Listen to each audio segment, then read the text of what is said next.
Yes sir. पहले सबसे पहला व्हील इसी तरह से बना होगा। अब यहाँ पे वो घुमा लिया और इसको क्या किया, इस सबको मार्क कर लिया। मार्क किया जा सकता है ना। यहाँ पे हम लकड़ी और बांध लेंगे, बांध के सोचो घुमाएंगे तो मार्क हो जाएगा मिट्टी में। और उसके बाद इसको पूरा काट के हटा ली, और उसमें रख दिए कोई चीज, सीमेंट रख दो या कुछ भी, सीमेंट रखने का सूख जाएगा। अब सोचो तकनीक तो सीमेंट भी नहीं होगा, तो क्या करेंगे, उसके मिट्टी निकाल लेंगे और गीला वाला मिट्टी, भीगा हुआ मिट्टी वहां पे रख के और फिर उसको पका सकते हैं। और पकाने के बाद कुम्हार टाइप का एक सर्कल निकलेगा। सर पहला व्हील इसी तरह से हम लोग का बना। अब उस व्हील का हम लोग यूज किए काट में, ब्लॉक काट में, जो कि अर्ली मैन द्वारा किया गया। लेकिन सर उसके पास तब भी कोई कंसेप्ट नहीं था कि वो क्या बन के निकाल लिया। उसको पता नहीं कि सर्कल है या कुछ भी, बस उसको पता है कि हाँ इससे मेरा काम क्या हो गया, आसान हो गया। क्या हो गया?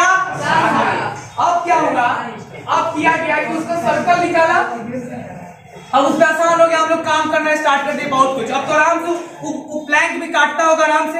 ऐसे मिट्टी बना लिए, अब इसके ऊपर हम कुछ मिट्टी का लोथा रखते हैं। अरे नहीं, उसके बहुत सारा मिट्टी रख के उसको लंबा नहीं कर लेंगे। बैक। अब उसको ऐसे करके अब उसमें किसी के नीचे रोल करो, चाहे कुछ उसको आसानी से घूमेगा। तो बाद में क्या हुआ कि बाद में एक सर्कल, वो हम लोग अब इस पे रिसर्च किए कि सर्कल क्या, ये फ्यूचर में इसलिए हम लोग को पता है कि सर्कल है। वो बना के भी बस उसके लिए शेप था, क्या था, एक शेप था जिससे उसको आसानी होता था ट्रांसपोर्ट करने में। क्या करने में? ट्रांसपोर्ट करने में। अब क्या हुआ कि अब हम लोग इस पर रिसर्च स्टार्ट किए कि सर सर्कल क्या होगा। तो हम लोग क्या किए कि सर्कल लेंगे, कोई भी सर्कल जो सच में सर्कल हो, जैसे कि हमारा ये क्या है, बैंगल्स है, चाहे तुम्हारा वो कहाँ गया, ये भी तो एक सर्कल है ना होगा। अरे ये सर्कल है ना होगा। अब इस पे हम रख लिए। अच्छा इसका टाइम अभी सोचेगा कि क्या कर रहे हैं। अरे तो हम इसका सर्कल का सरकमफ्रेंस निकालना चाहेंगे तो निकलेगा। कैसे निकालेगा कोई रियल सर्कल का? बाउंड्री रख देंगे। जैसे कि चेयर है, अरे चेयर दिख रहा है, चेयर में सर्कल दिख रहा है यहाँ पे। अगर हमको इसका सरकमफ्रेंस फाइंड करना है, तुम प्रूफ क्या कर रहे हो कि sir circle is equal to 2 pi r क्यों आता है? You are proving this. और एक जानता है कि area is equal to pi r square क्यों आता है? अरे कल हीरोइन फॉर्मूला सीखे, हीरोइन फॉर्मूला हमको प्रूफ किया, तुम एक स्टेप सबसे आगे हो। ये भी जान रहे एक स्टेप तुम और आगे हो जाओगे कि सर रियल लाइफ में क्यों एग्जिस्ट करता है। तो मानो सोचो जरा कि इसका हमको क्या निकालना है, सरकमफ्रेंस। कैसे निकालोगे रियल में?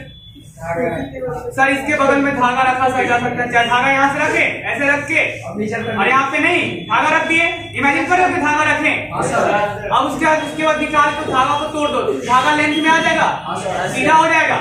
उसको तुम इंची टेप पे रख के मेजर कर लो, चाहे स्केल पे रोल करके मेजर कर लो कितना हुआ।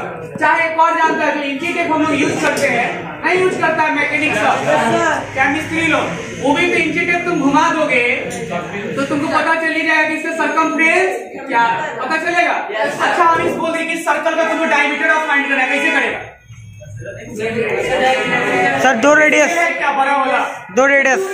ऐसे स्केल, हम स्केल रख लिए, स्केल रखे आगे बढ़ाते जाएंगे, आगे आगे चाहत चली, पीछे पीछे डायमीटर चला। तो सर आगे आगे अभी देखो ये बंदा जैसे ही आगे बढ़ेगा इसका लेंथ बड़ा होते जाएगा। एक समय जहां पे होगा कि तुम्हारा स्केल का लेंथ सबसे बड़ा हो जाएगा।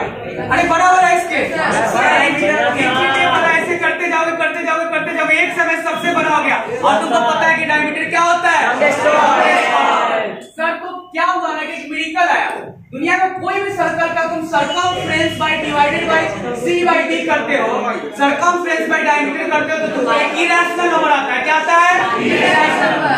इरेशनल नंबर आता है 3.14। इसका बहुत ही लंबा जाएगा, मतलब लाइफ टाइम में चलते रहेगा। सी बाय डी क्या आता है होगा? इरेशनल नंबर आता है। क्या आता है? इरेशनल। क्या आएगा? Irrational number. और सी बाय डी तुमको इरेशनल नंबर आएगा और उससे डी को तुम क्या बोलोगे? 2r। अरे सी बाय डी तुमको क्या आ रहा है? इरेशनल नंबर क्या आ रहा है? इरेशनल का प्रॉपर्टी क्या होता है? ना ही तो रुकेगा और ना ही वो रुकेगा। तो अब इस इरेशनल सी बाय डी आपको करना है, कोई भी सर्कल का सरकमफ्रेंस बाय डायमीटर करेंगे। तो सरकमफ्रेंस बाय डायमीटर तुम्हारा क्या आ रहा है? देखो आ रहा है 3.141592635 8979323846264338329। और सर ये रुके तभी भी नहीं रुक रहा है। देख क्या हो रहा है, ये नंबर क्या है, इरेशनल नंबर। और इसी को रामानुजन साहब जो थे, रामानुजन ग्रेट मैथमेटिशियन, वो अप टू 10 लाख प्लेस तक खोजे थे। समझे ना, मतलब ये पॉइंट के बाद उनको आइडिया नहीं ना होगा, वो लोग तो रिसर्च करोगे कहीं रुक जाएगा।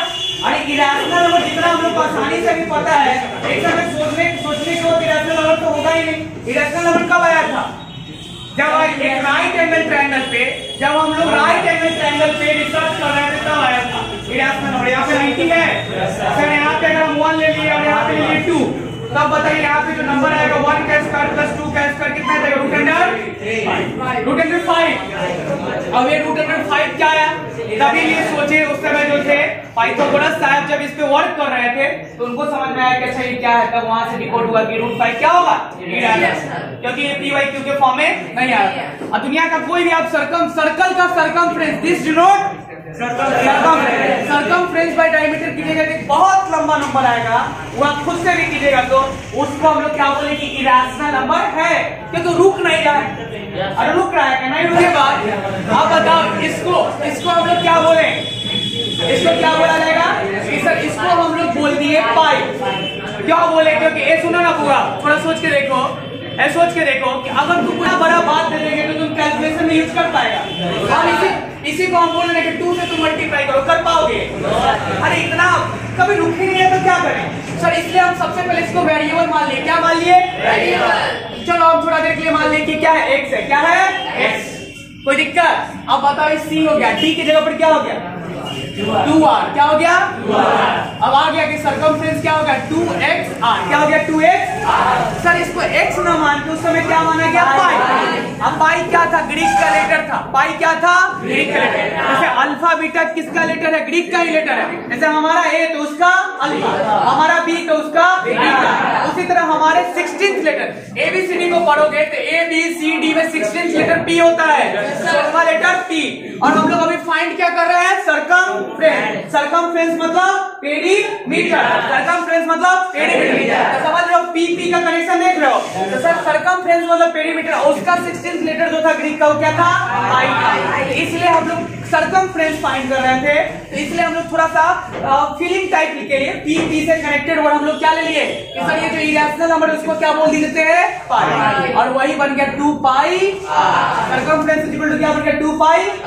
अब बताओ ये पाई तुम इतना बड़ा ले सकते हो नहीं, इसलिए तुम पाई का वैल्यू सिर्फ लेते हो क्या 3.14, मतलब हल्का सा लेते हैं। अरे ये नंबर और ये नंबर में कोई बहुत डिफरेंट है ही नहीं। ये नंबर और नंबर में स्लाइटली का मतलब समझ जाओ कि उतना माइनर का डिफरेंस है, लेकिन फिर भी डिफरेंट तो है। सर ये जो आप लिए 3.14 ये क्या लिए, रैशनल लिए। क्या लिए, रैशनल। अरे रैशनल लोगे तो गुना करने में संभव ही नहीं होगा।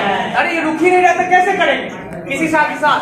ये डिफरेंस ये कितना बड़ा, अगर ये रियल रख दोगे तो कितना बड़ा नंबर बन जाएगा।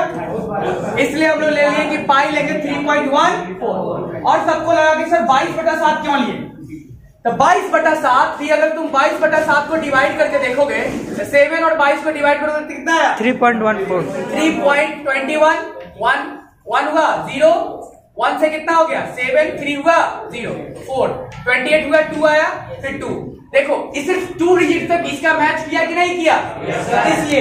लेकिन रियल लाइफ में ये नंबर 22/7 क्या है, रैशनल है। रैशनल किस तरह का रैशनल, लिफ्टिंग रैशनल है। तुमको दिख रहा है कि 7 नीचे है, जिस नंबर रैशनल नंबर में नीचे 7 होगा 2 और 5 के फॉर्म में नहीं टूटेगा, वो क्या होगा रिपीट होगा, मतलब कि कहीं ना कहीं आगे जाके रिपीट करने लगेगा। और तुमको पता होना चाहिए 22/7 रिपीट करता है 1 4 2 8 5 7 के बाद वो फिर से रिपीट करने लगता है। लेकिन सर हम लोग इसीलिए ले लिए 22/7 क्योंकि ये हल्का सा इसको टच कर रहा था। 22 इसीलिए तुम लोग को पढ़ रखा है तो 22/7 इज रैशनल, 3.14 इज रैशनल, लेकिन पाई इज इरेशनल। तो पाई किसको डिनोट करने के लिए आया था, ये जो गंदा सा नंबर दिख रहा है, कब पाई आया, पाई कब आया जब सर किसी भी सर्कल का, अरे बोतल का ढक्कन हो